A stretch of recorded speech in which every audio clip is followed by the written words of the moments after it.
1, 2, 3, let's go.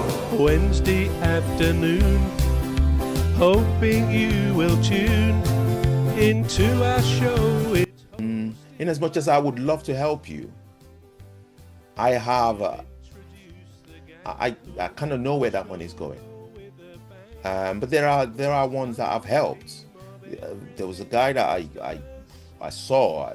It was stood outside the local Tesco's, and he just looked a bit clean. It didn't look haggard. He just looked a bit clean. And when he approached me, there were other ones there. When he approached me, I thought, there's something different about this one. So I called him to the side. I said, do you mind if I just have a word with you? I said, what's going on with you? And he said, well, it's a very, I just find myself in it. I said, have you got any skills? Have you tried to look for work? And he said, I said, all right. I said, yeah, I'll help you. Give me your telephone number. And he said, oh, I don't have a phone. And I thought, I sort of gathered there's a kind of scam going on in his head. You don't have a phone number. You collect money every day. You don't look the type. I'm not being stereotypical, but there's a type, isn't it? You don't look the type. You stand here. So anyway, I said, all right, come with me to the car for a minute. So I gave him some money that I had in the car. And I said to him, I'll be here. I said, this is where I shop. I said, when next I come, I'll try and get you an old phone with a number in it. So anyway, I can't remember. I think I had a cold or something that period. And I couldn't go back there for a period of 2 weeks. Anyway, when I went back there, he was still there. And I said to him, and I looked at him and I said, you're not really homeless, are you? This is a hustle. I said, this is a hustle for you, ain't it? And I felt stupid for trying to help him. Because if somebody tried to help me that way, I would be making an effort. I would say, if you're gonna try to find me a place of work or whatever, I would be the one making that effort. I would be the one ringing you. Yeah, I would go to somebody on the street and say, "Oi, can I borrow your phone for a minute? I've just got to ring this person because he's promised to help me." I would follow it up.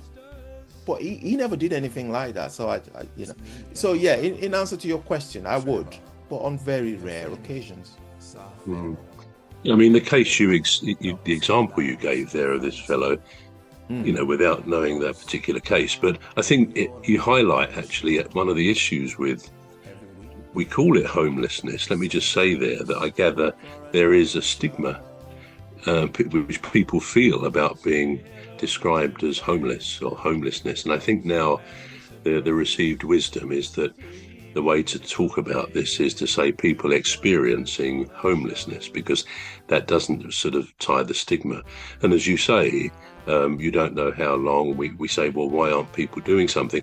I think maybe part of the answer to that might be that they get into a doom loop.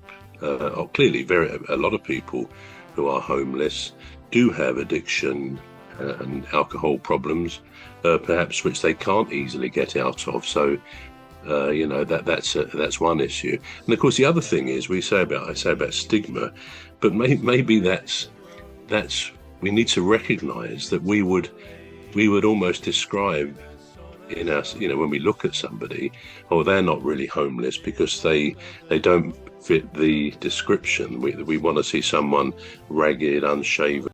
1, 2, 3, let's go. Wednesday afternoon, hoping you will tune into our show. It's hosted by Cuz. He'll introduce the gang who'll make the show go with a bang. With fun. Someone ragged, unshaven, long-haired, scruffy. maybe with a dog there at the side, I don't know. But this is one of the problems, that we all form a judgment based on the cover of the book, and I think that is something that could be quite dangerous. The other thing about homelessness, and as I say, we're not doing this as a negative discussion, we're not doing it as a religious discussion, just purely part of our humanity on this, this incredible, I often say this, but this incredible existence we all have, this relatively fragile existence, there but for fortune go any of us into any pitfall, really.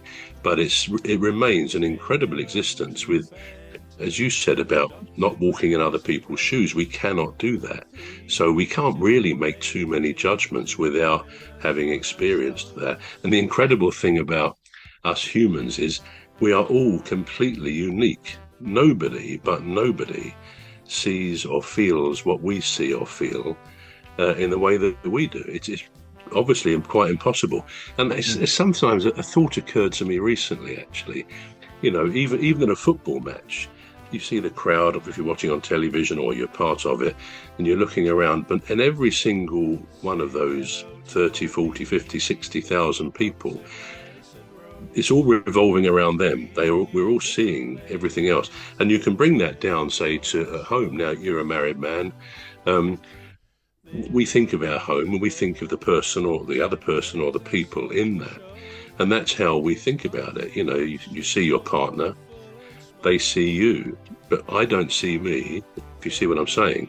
Even what we're doing now, your perception of our podcasts is the same as mine, in that you think you imagine you're seeing me.